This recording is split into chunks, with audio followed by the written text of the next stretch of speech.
Welcome to r/Bestof Redditor Updates, where a father punches and breaks the rib of his 12-year-old daughter. Our next Reddit post is from r// off my chest. I'm absolutely furious right now. My friend has a daughter who's also in my 7th grade history class.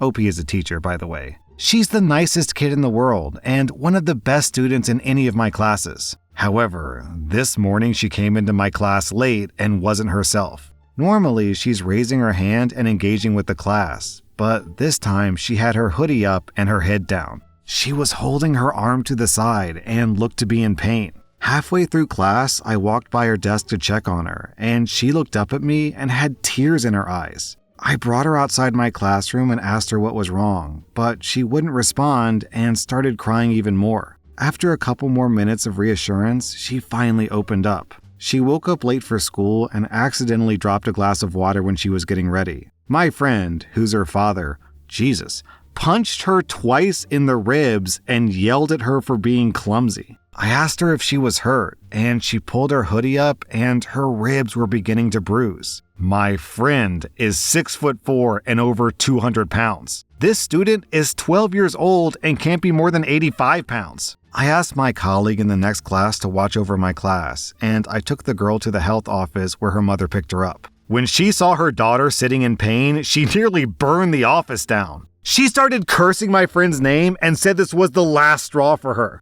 She asked me not to file a report, but I told her I was required to, as I was shown evidence of abuse, and her daughter used the word abuse, which she begrudgingly understood. I'm so mad right now. My friend has always had a short temper, but hitting your child because she dropped a glass is beyond disgusting. My student's mother texted me at noon and said that her daughter broke a rib and is going to be out of class until Wednesday. I feel awful for my students. She's a bright kid and well-liked by her peers, and now she's having trouble breathing because her father can't act like an adult. I'm ending my friendship with this man. He's been getting on my nerves for a while, but I'll be damned if I'm friends with someone who hits their child. Then, one day later, OP posted an update. My student is home with her mother and grandparents and is recovering. One of her ribs is broken, and she's in a lot of pain, but she's breathing a lot better. Her mother and father are married, but they've been living apart for a couple of months. The mother has been floating the idea of divorcing him, and she sent me a text message this morning saying that she's going to file for divorce. Her mother is a really good person, and she also reported abuse between her husband. She's been able to find living arrangements and is able to support herself and her daughter.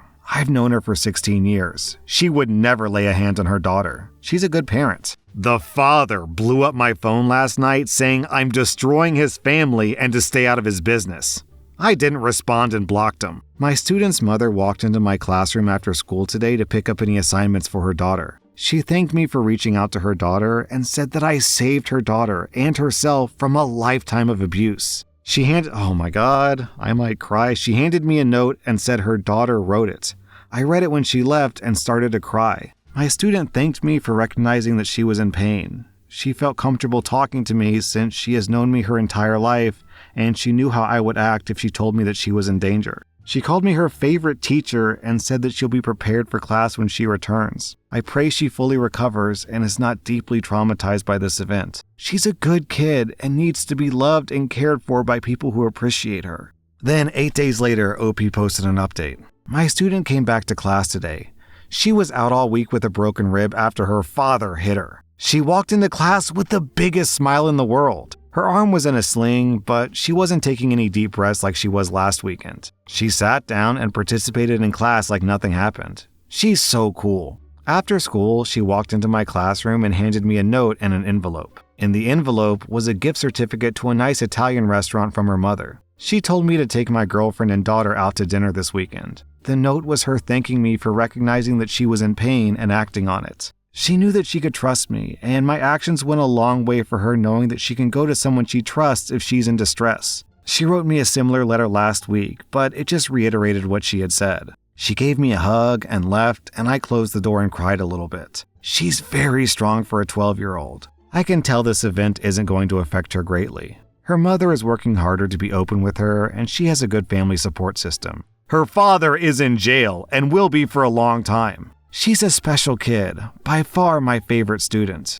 Our next Reddit post comes from rSlash which is a subreddit that's all about making fun of parents who give their kids really stupid names. My sister is due to give birth in early January, and we're planning her baby shower for early December. She decided she wants to use my mother's maiden name, Rafferty, as her daughter's name. This isn't a tragedy itself, and I guess it works as a unique name. But yesterday, I texted my sister that I needed to get the custom items with my niece's name ordered ASAP so they arrive in time for the shower. My sister then let me know that they're going with an alternative spelling of Rafferty. I texted back, an alternative spelling of our mother's maiden name? Well, my sister wants to spell it Farty. So I sent back a bunch of laughing emojis and she asked, "What's so funny?" I tried to explain that no one will pronounce that as Rafferty, and she'll probably get plenty of the same mispronunciations. She told me I was being ridiculous. I texted back, "My poor niece, Little Miss Farty Ray." I was uninvited to the shower, and my mom told me today that my sister doesn't want me as the godmother anymore. But Ray Farty is really bad, isn't it? Someone needs to tell her, right? Then, 2 days later, OP posted an update. So, my family put together an intervention on the whole Ray Farty thing. I know everyone said to send her a link of this post to my sister to show her that everyone of the global population would call her daughter Ray Farty. And that would be the easiest thing to do. But some commenters said some pretty nasty things about my sister. And she doesn't need to read those things and feel worse about herself. But I wanted to address a few things that came up. My sister's husband was made aware of the spelling change of Rafferty to Ray Farty about a month ago before my original post. He said that he didn't think much of it until he saw it written down and immediately saw it as Ray Farty too. He said that his wife's emotions had been getting worse throughout the pregnancy, and he didn't know how to approach her about going back to the original spelling. He had hoped that once she gave birth, all the hormones would somehow leave her body. She'd come to her senses, and it would be a non-issue. So my sister is a bit of a joker, so I also initially thought that she was just pulling a prank or joking. But if she was joking, she took the joke really, really far. She spent $400 on a mural painted on one of the walls in the nursery. She wanted to debut the finished nursery to everyone at the baby shower, including her husband, who was forbidden to see it beforehand. The mural had Ray Farty incorporated into it, and now that needs to be repainted. She also bought herself a birthing gift that she would have her husband present to her in front of everyone at the hospital. A $900 gold bracelet with Ray Farty spelled out on it in charms. The baby book also has Ray Farty embroidered on the cover. I contacted my sister's best friend, Katie, if my sister has told her anything about the spelling change. Katie found out about Ray Farty after the blow-up with my sister, as my sister wanted to get Katie on her side. Katie, who's a teacher, was equally horrified about the spelling and told me this is the worst attempt at a creative name she's ever seen. The intervention, a farty party, if you will, included me, my sister, her husband, his mother and father, my mother, and Katie. My sister refused to believe that anyone could possibly see Ray Farty as Ray Farty, and that we were just mad that she was taking creative license and that everyone does it nowadays. My sister said that kids aren't that cruel to bully her daughter for her name, and Katie said plenty of kids are cruel enough, and the others would join in so they're not singled out themselves. My sister countered that as long as all the adults are pronouncing it correctly, that it'll be no problem, and that Katie told her that not only would the adults not know how to pronounce it to begin with, but as long as fart is in the name, kids will latch right onto that. I was happy Katie was there because she shared interesting names her students have had over the past few years, so I knew that her opinion on this would probably be the one to sway her. My sister cried for about 10 minutes and finally agreed to entirely change the name because even Rafferty was tainted because we had all ruined it for her. We told her to take her time to consider a new name. She told us she still wanted to honor... Sorry, this is funny.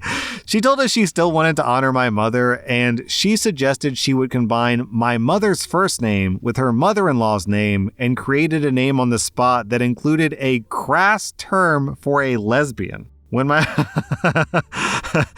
my mother pointed that out, she started crying again and accused us of not letting her be a mom, and her husband suggested that we leave it for now and we should all just go and give her space. It's been radio silence until my sister texted me a couple of hours ago that she and her husband landed on Theodora and she is absolutely in love with it. She even decided that my unborn niece looks like a Theodora in the ultrasounds. I replied that that was lovely and that I'm so happy that she's happy. It's not to my taste, but hey, at least it's spelled in a normal way. So as someone with a slightly odd name, Dabney, I did get a little bit of grief as a kid. Luckily, my name doesn't rhyme with anything weird. I think I might have gotten called like Flabby Dabney once or twice, but that's like, not a big deal. The big issue, the thing that really annoys me is that it never goes away. When I go to Starbucks and I order a drink, I always give my name as Joe because I don't want to do this back and forth of, did you say Daphne? No, Dabney. Did you say Dobby, like the Harry Potter character? No, Dabney, Dabney. So it's just easier to say Joe, I get my cup of Joe, and I leave. That's also part of the reason why I named my daughter Lily, because Lily to me comes off as one of those timeless names that will never go out of style. It's just a pretty flower, and it sounds nice, and it's simple and classy. Honestly, guys, take it from someone with a weird name. Don't go with the weird name. Just give your kid a normal name like John or Jessica. It's totally fine. Our next Reddit post comes from rSlash relationship advice. My boyfriend Derek and I met through mutual friends 6 months ago, and we immediately hit it off. He's sweet, funny, kind, and just generally a good guy. He's super extroverted, and I've never seen him dislike or not click with anyone. I mentioned him to my parents a couple of times, and they said they were excited to meet him. My parents live a road trip away, so me and Derek had to book a hotel nearby. About 2 weeks ago, we dropped all our stuff in the hotel and arrived at my parents' house. My parents are the most welcoming people you'll ever meet. They've met some of my past significant others in the past, and they've always been warm and kind. Since both my parents and Derek are charismatic and welcoming, I thought the dinner would go smoothly, but I was wrong. It didn't start off too bad.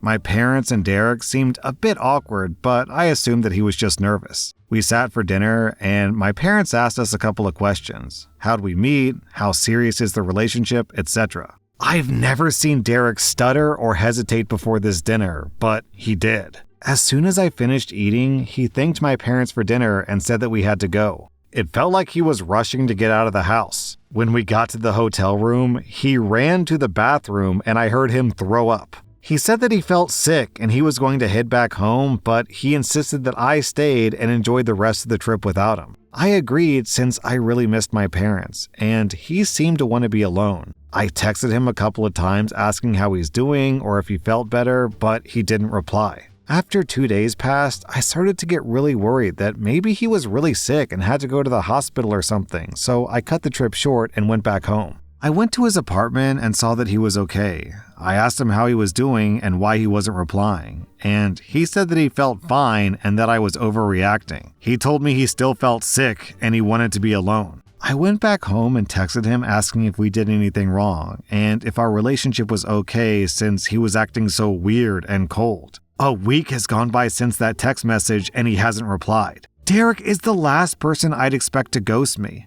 I'm torn between wanting to give him space and wanting answers. How do I even reach out to him without pushing him farther away?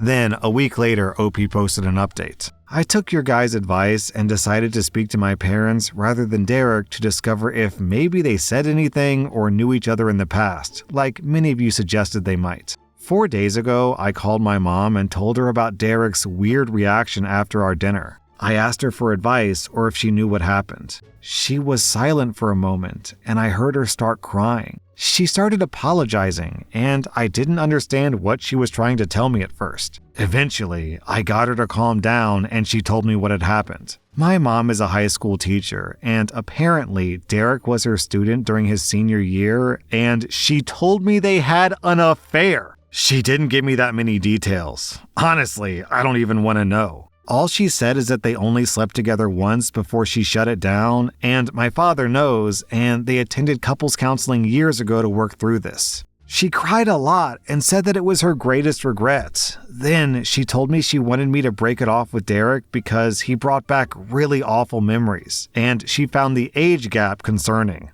She's one to talk about age gaps. But ultimately, she said that it was my decision and she didn't want her past mistakes to ruin my relationship. I went to Derek's apartment again and he invited me in. He told me he had to tell me something, but I stopped him and told him I'd already talked to my mom and knew everything. He promised me he had no idea up until the point that we had come over for dinner where he immediately recognized her. He apologized for ghosting me and said that he just didn't know what to say and he was scared that he would ruin my relationship with my parents or maybe ruin their marriage. I forgave him, but told him this whole situation was just way too messy for me, and he agreed. So yeah, that's how my past few days have gone down. Honestly, I do kind of miss Derek, but not too much since the whole banging my mom thing is a massive turnoff. Hey, here's a quick tip for you. When a teacher screws a student, it's not an affair, it's grooming. That was r/Best of Redditor updates. And if you like this content, check out my podcast where I publish the exact same episodes. Also, hit that subscribe button because I put out new Reddit videos every single day.